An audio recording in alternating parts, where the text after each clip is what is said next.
pouco preocupado, sim. Eu não estava, mas agora eu estou preocupado com esta andança do Gessé pela mídia. E a mídia é muito favorável, um monte de canal. Porque o Gessé, gente, ele faz o mesmo trabalho de ampliação do preconceito que a polícia faz. Gessé é, digamos assim, o espelho da polícia. Ele racializa de uma tal maneira as questões políticas que me assusta um pouco. Porque, veja, nós aqui sempre traçamos o perfil do Bolsonaro e do eleitor do Bolsonaro.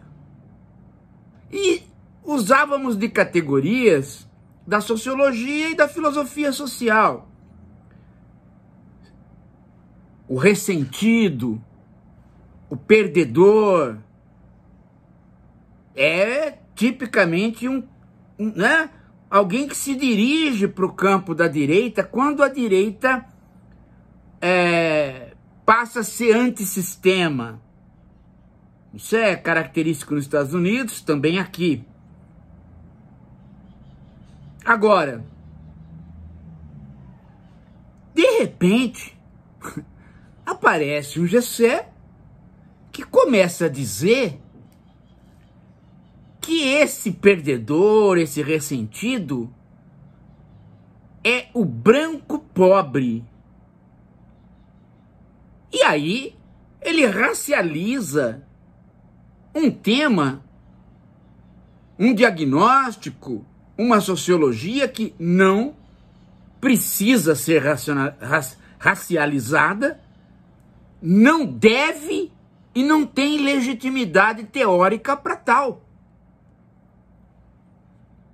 Eu estou achando que se os partidos de esquerda, principalmente, digamos assim, as cúpulas dos partidos de esquerda, começam a dar vazão para esta ideia, as coisas vão de mal a pior. Porque aí aí termina a política. Aí termina a política. Porque se o branco pobre, ele é o pobre de direita, acabou a política. Porque aí você circunscreveu aquele cara que é dominado pelo outro, pela direita. E você não tem mais o que fazer com ele. Você tem que explicar para ele a condição dele. Você não vai explicar, ele tem 1001 justificativas para tal. A política é oferecer benefícios para a pessoa poder crescer na vida. E a sociologia tem que fazer diagnósticos para ajudar a política. Quando você encontra o ressentido, já basta. Agora, querer fazer inferências por conta de estatísticas de que esse ressentido é, né, o branco pobre... Mas espera aí, e aí aparece o negro. Aí ele arranja uma situação para o negro. O negro evangélico. Não, eu tô falando sério. Pobre de direita, o branco pobre é o maldito, e o negro evangélico, o dominado, ele vai para a religião não por conta de fé, não por conta de socialização, mas por conta de enganação. A religião é mágica. Deus não existe e ele acredita porque o pastor disse. Outro estigma. Então ele vai criando uma série de estigmas que não correspondem a nenhuma sociologia. E com isso ele vai dificultando a ação política. Quando o Lula fala, né, o brasileiro eu quero terminar este governo com o brasileiro podendo tomar 3 refeições por dia.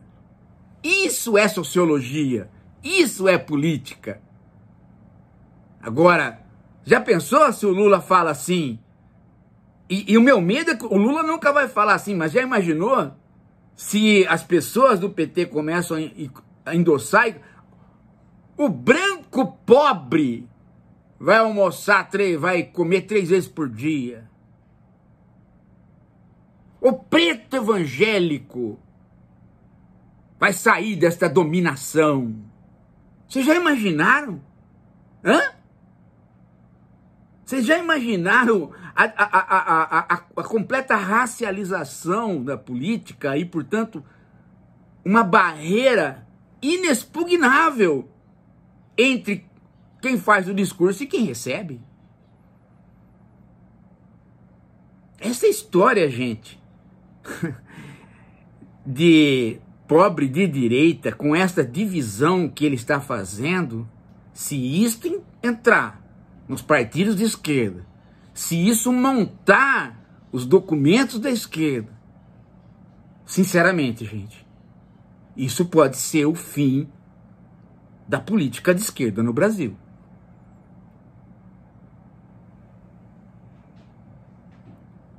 Vocês estão me entendendo a que ponto chegou esse cara? Eu vou passar um pedacinho de um vídeo dele. Não vou passar. Não, ele já tá aí na mídia, todo mundo tá vendo. Se vocês quiserem, vocês verem. Não vou passar. Vou passar um Dadagugu, né? Aqui. Dadagugu, né? Um tipo de um... Não vou passar. Vou comentar, se vocês quiserem procurar, vocês vão procurar. Mas não é assim. Agora, vocês acham que terminou aí? Vocês acham que é só isso? Não, tem mais. Tem mais e pior. Tem um rabinho de Safatli no meio. De Vladimir Safatli, o fazendeiro de esquerda. Exatamente. O cara que pôs o MST para correr da fazenda dele com a polícia. Exatamente. Tem um pouquinho de ali, e eu vou explicar para vocês qual. No meio da fala desse Gessé, aparece uma coisa do tipo assim: se nós explicarmos para o branco pobre e para o preto evangélico quem são os verdadeiros bandidos e assassinos, eles então vão até a Faria Lima e degolam aquelas pessoas que estão lá. Lá onde?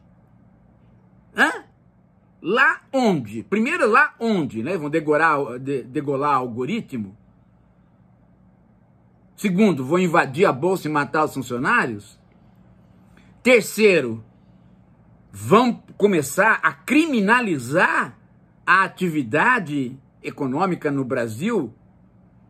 Porque eu acho que eles não entenderam ainda, né? Que isso é fomento de crime. Se eu explicar para você, você iria até lá para matar pessoas. Você pode falar isso no bar, brincando. Mas quando você traz isso para a sociologia, e depois você começa a falar isso em vídeos como se fosse a sociologia, você está fazendo péssima sociologia e incitamento do crime. E o que é pior, você está dando alimentos para o partido de esquerda a não fazer mais política, a simplesmente começar a incentivar a patrulha. Em outras palavras, o fascismo. Só o fascismo age assim, gente. Só o fascismo não encontra no capital o problema, e sim nos capitalistas. E foi o que eu falei que estava acontecendo com o Edu Tonteira. Foi o que eu falei que estava acontecendo com o Ciro Gomes, lá atrás. Depois deu no Conhecimento Liberta, que está ligado com o Gessé, e que tem um rabinho agora com o Safatli, né? Que o Safatli é que quer que haja uma ruptura. Em outras palavras não, foi ele que falou, uma ruptura, porque não se pode deixar a direita ficar com o discurso da ruptura. Mas o discurso da ruptura da direita, a gente viu, é o 8 de janeiro. Como é que é o discurso da ruptura da esquerda? Ele falou? Ele não falou. Ah, mas não é igual. Seria a revolução. A revolução de quem? Hã? Revolução de quem? Nós estamos... Ah, porque estamos numa crise econômica, política. Veja, nós estamos com baixo desemprego. Nós estamos com um aumento da longevidade assustador. As pessoas estão vivendo mais, em todas as classes sociais. Nós estamos com o país entrando no meio das 10 grandes economias. Nós estamos com um crescimento industrial que começa a querer ultrapassar dentro do PIB aquilo que era o agro. E exatamente hoje, terça-feira, talvez nesse momento que eu estou falando aqui, fazendo para vocês o vídeo, esteja tendo uma reunião do GT montado pelo Lula para diminuir o spread bancário. Que é o quê? Que é a diferença entre o que o banco pega de nós, quando a gente deposita numa caderneta de poupança, e aquilo que ele entrega para outros, quando outros querem captar recursos para investir. Ele paga um juro para nós que é muito baixo e cobra um juro do outro que é muito alto. Isso é o spread bancário que precisa diminuir para que haja investimento. E tem um grupo de trabalho com empresários, com banqueiros, com sindicalistas, com gente do governo, nesta tarefa hoje, montado pelo Lula, para resolver isso. Ampliar o crédito. Então, onde está a crise? Que crise é essa que ele está falando? Há uma série de problemas que nós temos que enfrentar. O ecológico é um. Mas o Brasil está em crise? Ele vai dar o quê? Ele vai fazer uma ruptura como? Ele não explica, mas o povo... E como ele cita a direita, as pessoas vão entender que é o quê? É a festa da Selma? É o 8 de janeiro? Isso é banditismo. Isso é querer romper com a Constituição. Pode engaiolar o Safatli já, então. Do jeito que engaiolaram o pessoal de 8 de janeiro. Ó a incitação. Agora, pior, né, do que esse Safatli, eu não sei qual é o pior. Quando você racializa a política, como o Gessé está fazendo, e quando você começa a instigar rupturas, como o Safatli está fazendo, eu começo a ficar achando que essas pessoas, elas precisam... Eu queria que o Caligares... Nossa, Caligares precisava estar vivo, viu? Para ele propor uma terapia para essas pessoas estão doentes. O Gessé está doente. Ele quer racializar. Veja, meu Deus do céu. Só precisa entender que o Zumbi, ele montou um lugar, um quilombo, e lá ele tinha escravos. Por quê? A direita diz, tá vendo, olha lá? Ele tinha escravos, esse é o herói dos negros. O que a direita não consegue entender, e um tipo Gessé não consegue explicar, é que ele estava num mundo onde a força de trabalho era escrava, de qualquer cor. Quando o Brasil optou pelo trabalho livre, o passo que foi dado foi: vamos trazer o imigrante. Ao invés de acoplar o imigrante ao negro, vamos trazer o imigrante e soltar o negro em qualquer lugar. Então o negro ficou com o estigma de quem só trabalhava a ferros. Chegou o imigrante viu o negro, começou a ser tratado igual o negro pelo fazendeiro, ele pôs: pera lá, você chama esse cara de vagabundo, que não trabalha, e ele fica bebendo. Eu aqui trabalhando e vivendo em senzala, como se eu fosse escravo, pera lá. E aí começou a criar o quê? A busca de diferenciação. E o preconceito racial e o racismo na República. Portanto, o racismo não é estrutural. Ele aparece depois. O que é estrutural é o mandonismo, é o trabalho escravo. O racismo aparece depois. E não estrutura nada, ele fica contingente. E há uma miscigenação grande no Brasil. A ponto de você hoje querer falar que você é branco, é um pouco... É para poucas pessoas. Tão poucas pessoas que é um grupo que não elege ninguém. Não elege.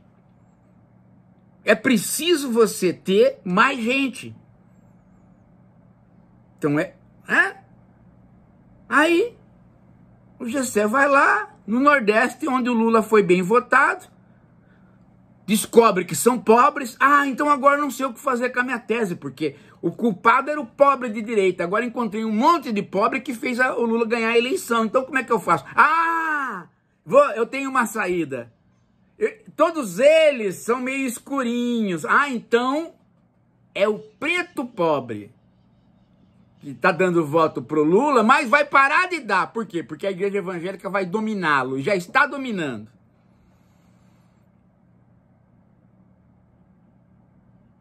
Ele não tem respeito pela fé do negro. Ele simplesmente acha que o cara vai lá por conta de uma conversa fiada. Ele não entende a religião como socialização, ele não entende a religião como fé, ele não entende a religião como busca de transcendência, ele não entende a religião.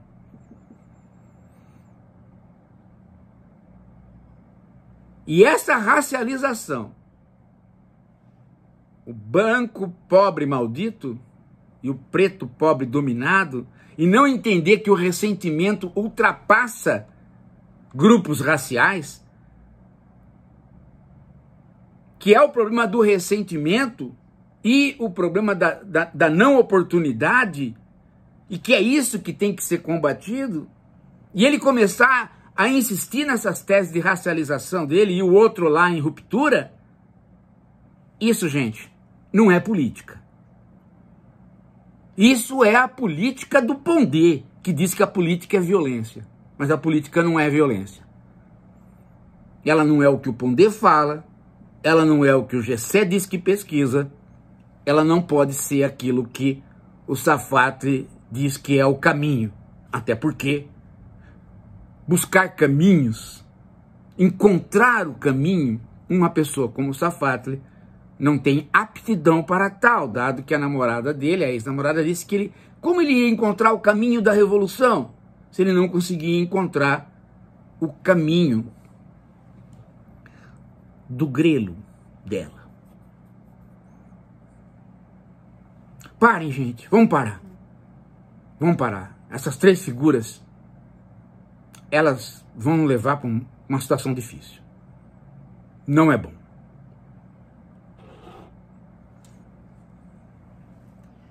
Daqui a pouco a gente volta.